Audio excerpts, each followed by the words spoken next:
Right. We have question 1.2. The question says, given f of x is equal to x squared minus 5x plus 2. Now question 2.1 says solve for x if f of x is equal to 0. Now I'm going to write here 1.2.1. It is given that f of x equal to x squared minus 5x plus 2. And now we are required to find the value of x. That's what the question says. We need to find f of x. We need to find the value of x for which f of x is equal to 0. Now, I'm going to write the function here. X squared minus 5x plus 2. So it's f of x, which is equal to 0, right? F of x is this, and then I'm going to set it equal to 0. So equal to 0. Now, let's check. I want to solve this. You know, this is a quadratic equation or a trinomial. So let's see if I can factorize. Because the coefficient is 1, the leading coefficient is 1, I can just put x in the bracket. Okay. And then put the bracket equal to 0. Now let's see. I want to take this, the constant number 2. Over here, list the factors of 2. They're like 1 and 2. That's the only factors of 2. Now my question is, can I get -5 if I have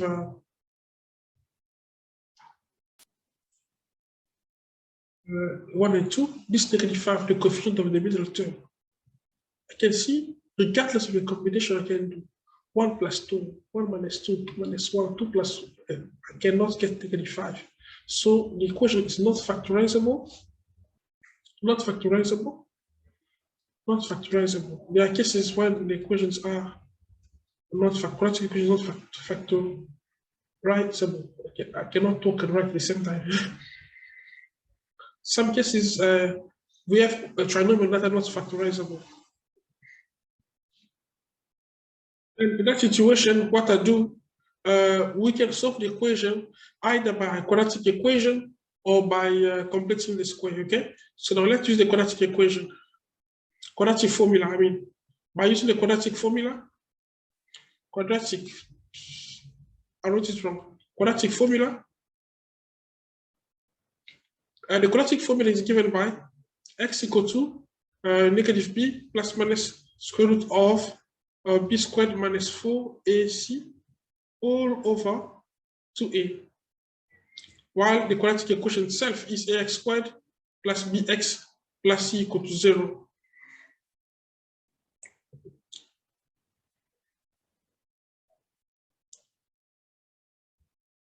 Okay, equal to 0. Now we're going to determine from the equation the values of a, b, and c. Okay? We're going to determine the values of a, b, and c. We can see that a is the coefficient of x squared, so a will be equal to 1.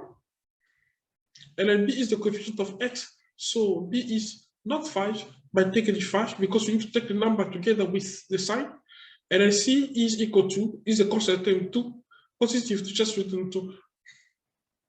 Now we're going to sub in the formula.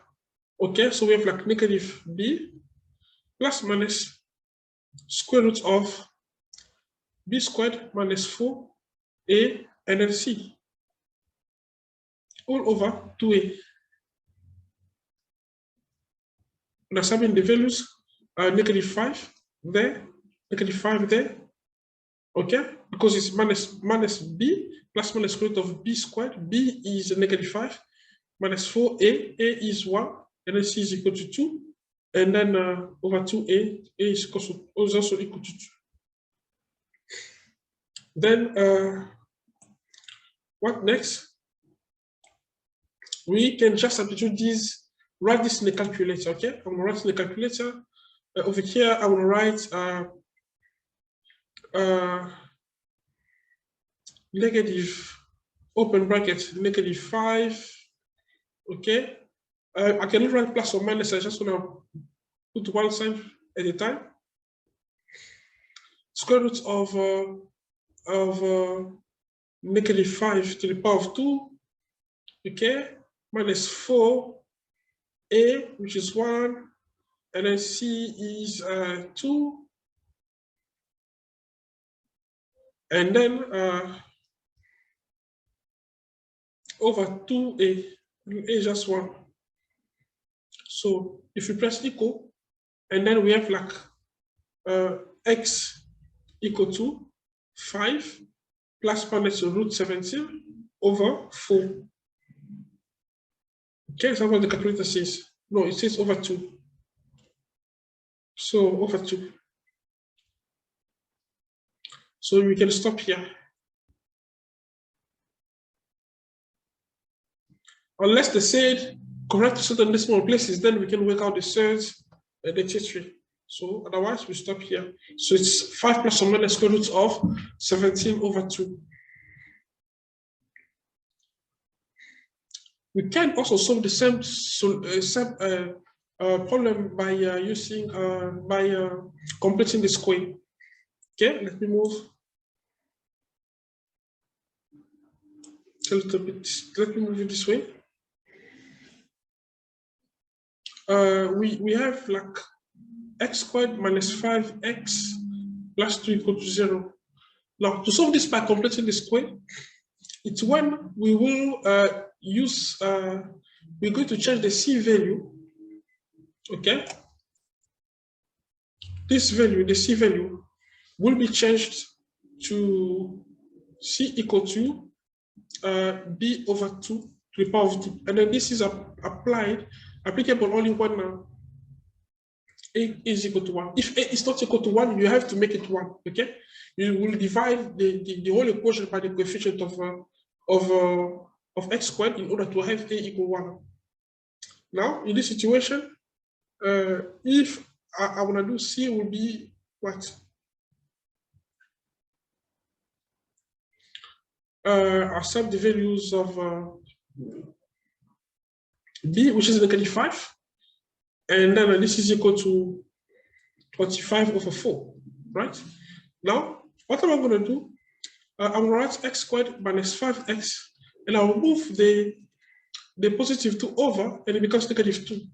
Then I can then write the value of c that makes the left-hand side of the equation a perfect square, okay? So I'm going to add here negative 5 over 2 to the power of 2.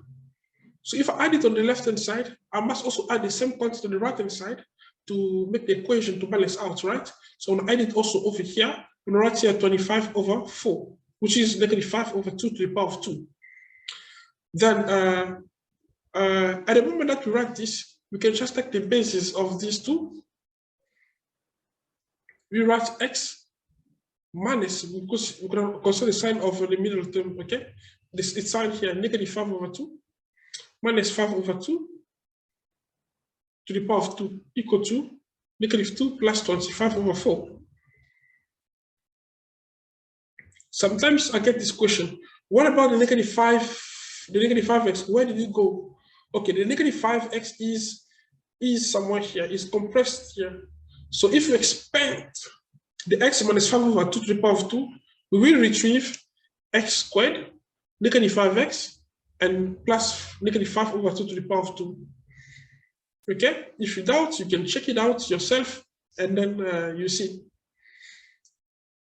Now, this will be then, I can note that negative 2 here is like negative 2 over 1.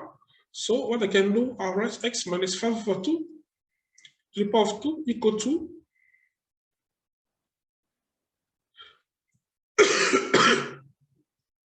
25 over 4.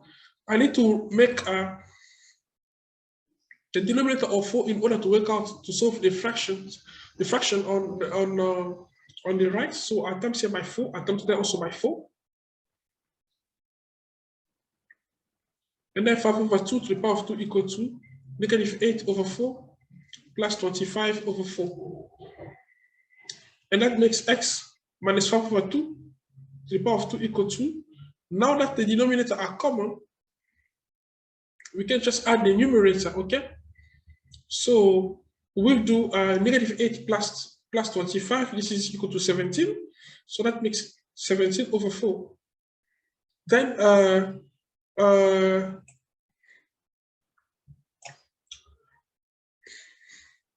I move my board like that, and then we have like x minus 5 over 2 to the power of 2. Okay. We have x minus 5 over 2 to the power of 2 equal to 17 over 4. So what I can do then, if I need to solve for x, I will square root both sides. Okay, square root this side and square root that side. Remember, whenever we square root like this within an equation, we always put the plus or minus. And now this will make what? Why square root? Because the square root we cancel the power of 2. And then this will make x minus 5 over 2 equal to plus minus square root of 17 over square root of 4.